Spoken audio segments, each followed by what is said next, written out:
जय श्री कृष्ण दोस्तों।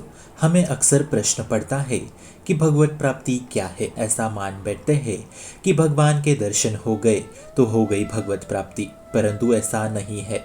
ये एक असत्य और गलत धारणा है। असल में भगवत प्राप्ति की अवस्थाएं होती है, उसी स्थिति में हम भगवत प्राप्त कर सकते हैं। हर एक कृष्ण भक्त का ध्येय लक्ष्य भगवत प्राप्ति होना चाहिए। यहाँ तक कि मानव शरीर का लक्ष्य भी भगवत प्राप्ति ही है।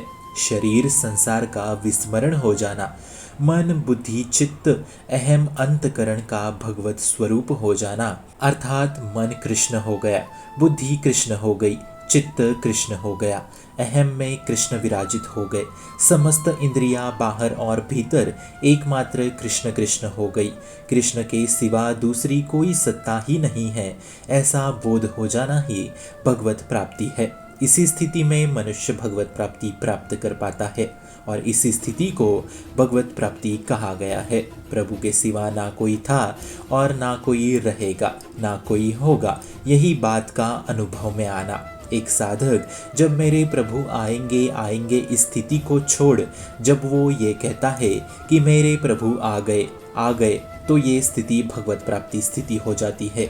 उनके सिवा ना कोई वस्तु, ना कोई व्यक्ति, ना कोई अन्न, ना कोई वृत्ति, वो है भगवत आकार। जीवन में केवल चहु ओर प्रभु ही प्रभु नजर आए। जैसे गोस्वामी तुलसीदास जी कहते हैं, जो मान रहित है, जो मोह रहित है, जो नित्य अध्यात्म के वृद्धि में है, जिस पे किसी के संग का प्रभाव नहीं पड़ रहा, जिसका हर परिस्थिति में समान भाव है, जिसकी सारी कामनाएं निवृत्त हो चुकी है, जिसका एकमात्र भगवान का नाम रटना ही उसका चिंतन रह गया है, जिसका कुछ भी बाकी ना बचा, किसी चीज में रस नहीं बचा, मन भगवान, बुद्धि भगवान, चित्त भगवान, ये है भगवत प्राप्ति, यही है भगवत प्राप्ति। श्रीमद् भागवत गीता के 6 अध्याय के 7वें श्लोक में भगवान श्री कृष्ण कहते हैं, हे माधव, जो साधक सुख दुख में, सर्दी गर्मी में तथा मान अपमान में शांत रहता है, वो अपने इंद्रियों को जीत लेता है तथा ऐसा पुरुष ही भगवत प्राप्ति के परम शांति को प्राप्त होता है। वापस 6 अध्याय के 14वें श्लोक में वे कहते हैं, जो ब्रह्मचर्य के व्रत में रह के मेरी आराधना में लीन रहता है, वो भगवत प्राप्ति को प्राप्त होता है।